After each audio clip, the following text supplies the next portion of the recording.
If you asked most people to describe me, they'd say I'm dependable, solid, the kind of woman who remembers birthdays, pays bills on time, and always has an extra charger in her bag just in case. I never thought that being reliable would one day feel like a curse. For 5 years, I built a life with my boyfriend Jimmy.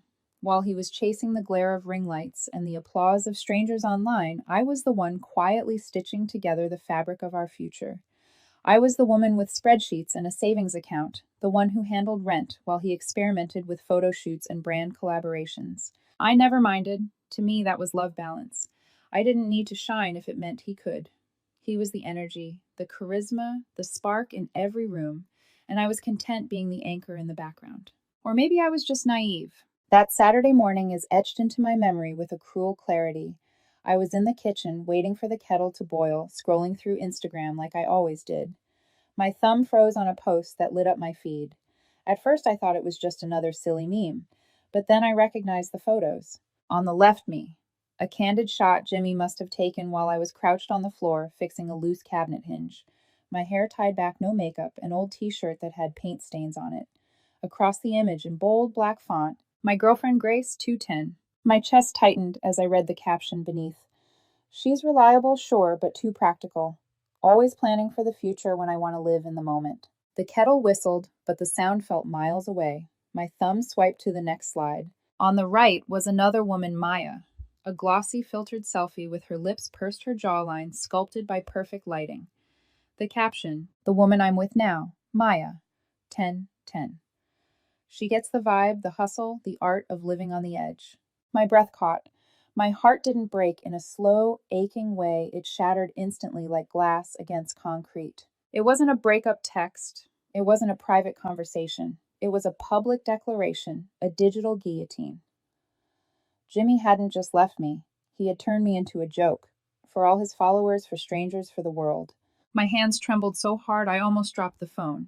Every word blurred, but the number 210 burned itself into my mind like a brand. The front door opened, snapping me out of my trance. Jimmy strolled in, humming some tune, his camera bag slung over one shoulder. He set his keys on the counter, smiling like nothing in the world was wrong. Morning, babe, he said, reaching for the kettle I'd abandoned. Perfect timing. I needed some caffeine before today's shoot.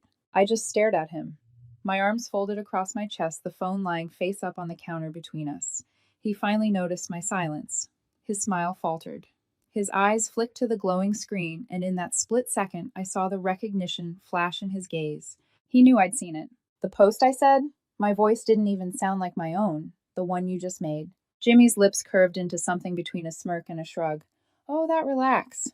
It's just a brand collab. A meme. A joke. A joke! My voice cracked, my control slipping. You publicly rated me like I was a failed product review. You told the world I'm a 2 Jimmy. A 2. While you're off flaunting some stranger like she's the prize you finally won. He rolled his eyes, leaning back against the counter with exaggerated calm. You don't get it, Grace. You never did.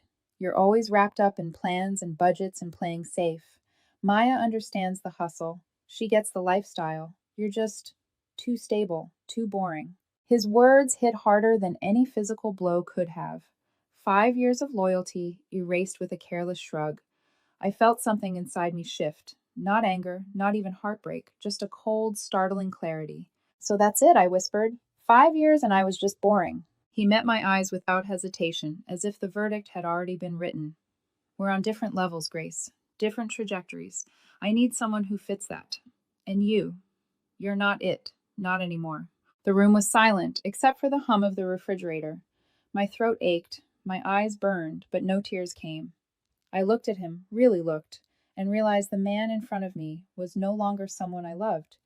He was just a stranger who had weaponized my stability against me. Okay, I said finally, my voice flat, stripped of everything. I walked past him through the hallway and into the living room. I didn't slam the door or scream. I didn't plead or argue. I just needed to start walking away, and I did. In that silence, I knew my life with Jimmy had ended the moment he hit post. And for the first time in years, I had no idea what my next step would be. When people talk about breakups, they imagine tears, fights, late night calls. My ending with Jimmy wasn't any of those things. It was quiet. The kind of quiet that hums in your ears like static after an explosion. The morning after his little 210 stunt, I stood in the center of our apartment surrounded by echoes. His sneakers kicked off by the door, his cologne still clinging to the hallway. I could almost hear his laugh bouncing off the walls, but it wasn't real. I grabbed a roll of tape, a stack of cardboard boxes, and started. Every t shirt, every camera lens, every piece of tech he had left sprawled across our place. I packed it away with methodical precision. It wasn't rage driving me, it was something colder, sharper, survival. By noon, the living room looked like a staging area for a move out. I labeled the boxes with black marker Jimmy. Not ours, not memories, just his name. The silence pressed in too loud, too heavy. I reached for my phone. His post was still up. Thousands of likes, laughed my face, my tired, unfiltered, imperfect face, immortalized as a punchline. My stomach turned. I opened my photo gallery and scrolled through 5 years of us vacations, dinners, blurry selfies on lazy Sundays. My thumb hesitated, hovering over select all. Do it. With one swipe, I erased them, deleted every trace. It was like ripping chapters from a book, tearing out the pages where I thought I was loved. Next came Instagram. I searched his profile, Jimmy grinning next to Maya, now their lives curated into a shiny fairy tale. My finger hovered for half a second before I hit block. One by one, I went down the list, his friends, his family, people who had double tapped that meme as if it were harmless. Block, block, block. Then I deleted the app entirely. It wasn't just about removing him, it was about reclaiming my peace. My life didn't need to exist in his audience anymore. I changed the locks on the apartment that same week, paid a locksmith extra to come after hours.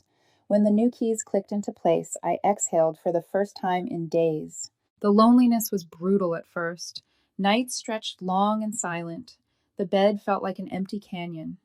I'd catch myself staring at the door, expecting his keys to jingle his voice to fill the void. But the void stayed. So I filled it with motion. I went walking. For hours sometimes.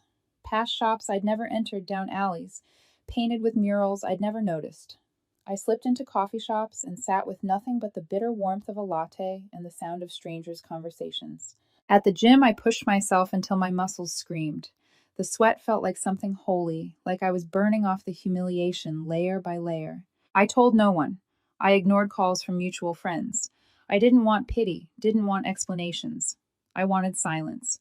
Silence was control. Weeks blurred. The sharp sting of betrayal softened into a dull ache, a bruise I carried everywhere.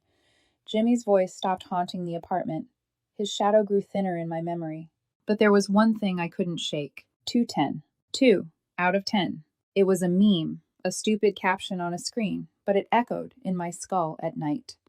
I had given him my loyalty, my stability, my love, and in the end, that was worth a 2. Sometimes I laughed bitterly at the absurdity. Sometimes I clenched my fists until my nails left crescent moons in my palms. But most nights I just lay in bed, staring at the ceiling, whispering to myself, I'll prove him wrong. Not to him, to me. That whisper became my mantra. Because beneath the humiliation, beneath the grief, something else was stirring. Not revenge, not yet, but the beginnings of a life that would no longer belong to Jimmy. 6 months passed. If you had walked into my new apartment, you wouldn't have recognized me as the same woman who once lived in Jimmy's curated world. The place was smaller, tucked into a quieter part of the city, but every corner belonged to me. No ring lights, no clutter of tripods, no echoes of someone else's ambition. Just plants by the window, stacks of books, and a desk where I worked late into the night. I wasn't rich, but I was steady. My job promoted me team lead now, a role I'd secretly been dreaming of, but never dared push for while my energy was spent holding Jimmy's life together. My days fell into a rhythm. Mornings at the gym, evenings at the office, then maybe dinner with old friends I'd reconnected with. For the first time in years, I laughed without forcing it. I bought clothes that made me feel powerful, not just practical.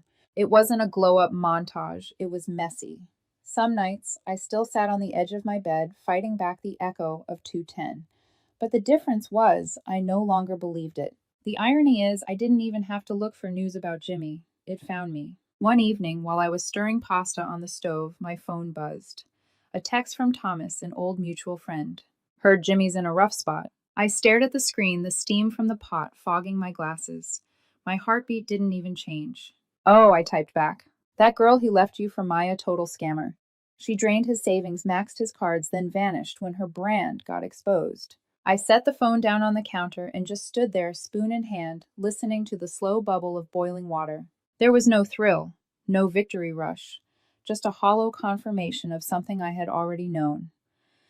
Deep down, Jimmy's world was built on smoke and mirrors, and smoke always clears. A week later, another message. You won't believe this. She didn't just ghost him, she stole everything. His money, his gear, even tricked him into handing over a business loan.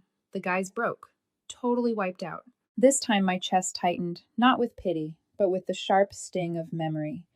I thought about all the nights I'd begged Jimmy to save, about the account I built for our future, the one he once sneered at as boring.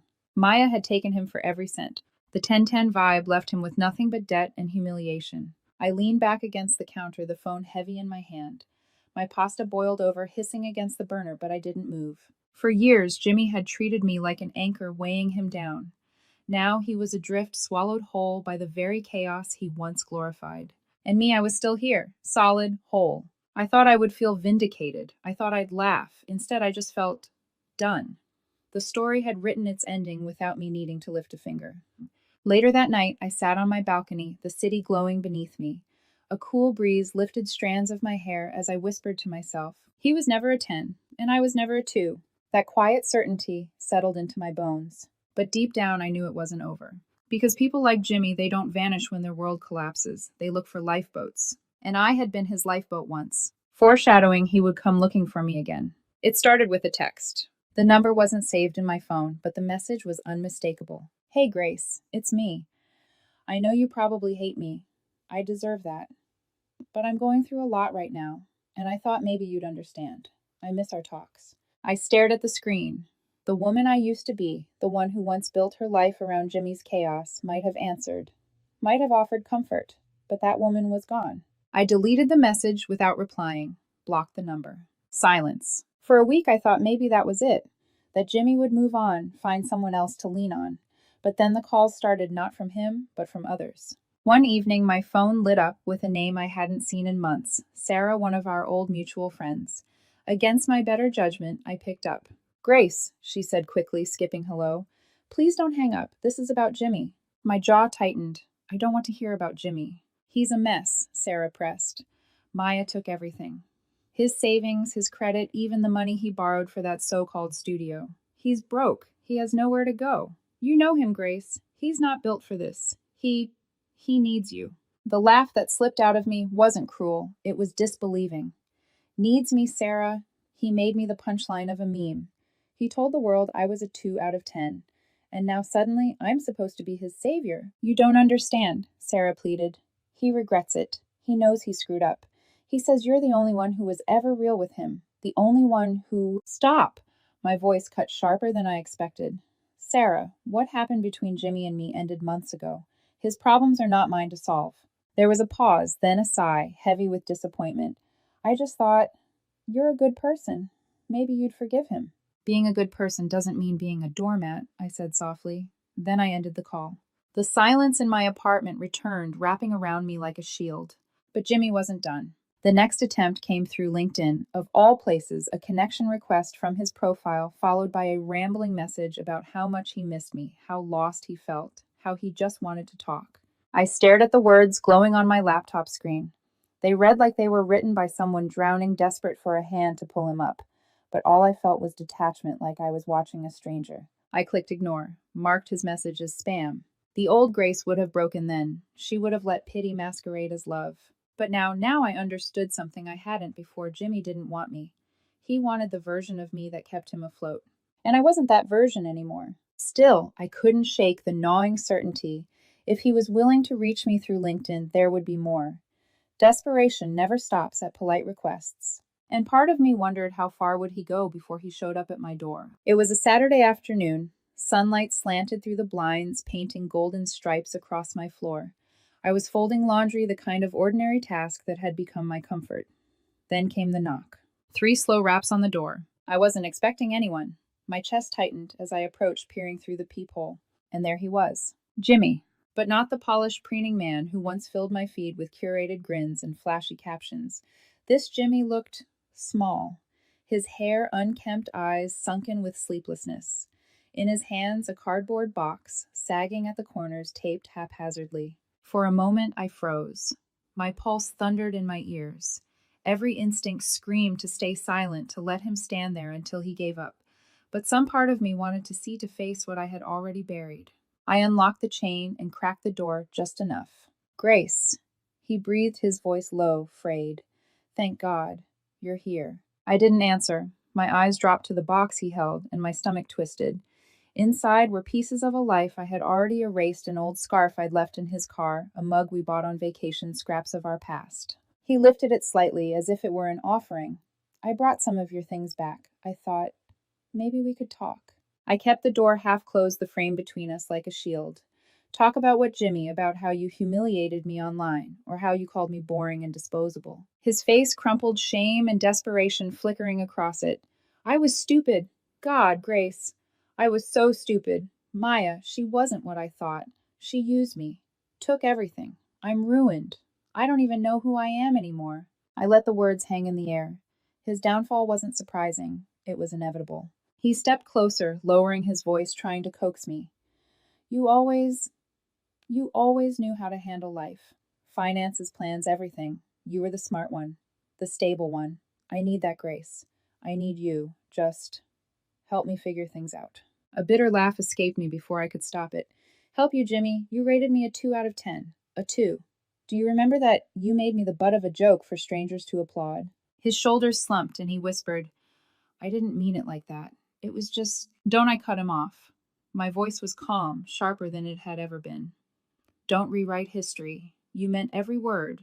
And now you're here because your 10 out of 10 turned out to be a fraud. He flinched. The words hit him the way his meme once hit me. For the first time, I realized how much the power had shifted. He wasn't the man on a pedestal anymore. He was the ghost, clinging to scraps, and I was the one standing in the light.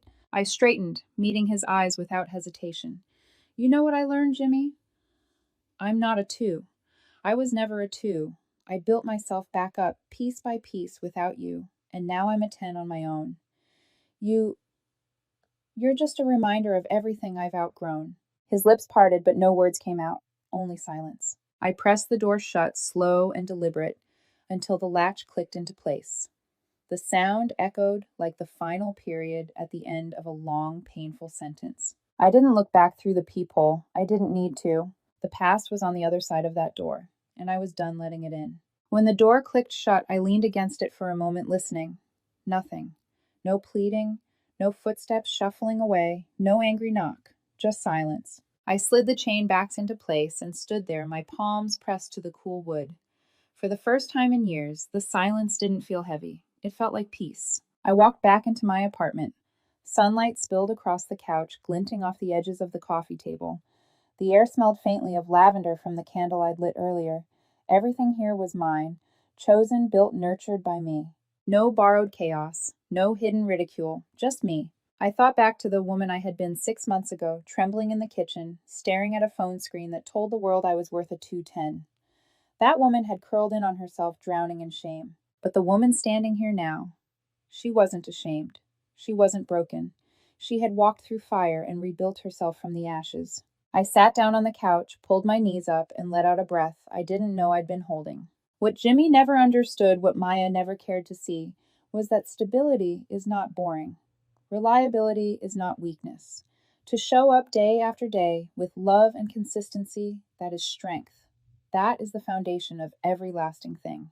And I was the builder. I always had been. Jimmy thought he'd upgraded to a 10, but all he did was chase an illusion that crumbled in his hands. And me, I had learned the hardest truth of all. I didn't need someone else to rate me. I was a 10 on my own. I glanced toward the door one last time, imagining him still standing there in the hallway, clutching that box of scraps like it could anchor him. But he wasn't my responsibility anymore. He never would be again. I whispered softly into the empty room, not for him, but for myself. You're a ghost now, and I don't live with ghosts. Outside, the city buzzed with life. Somewhere people were laughing, making plans, falling in love, breaking up. Life was moving on, and so was I. I stood stretched and walked toward the window. Sunlight warmed my face. For the first time in a long time, I didn't feel like a supporting character in someone else's story.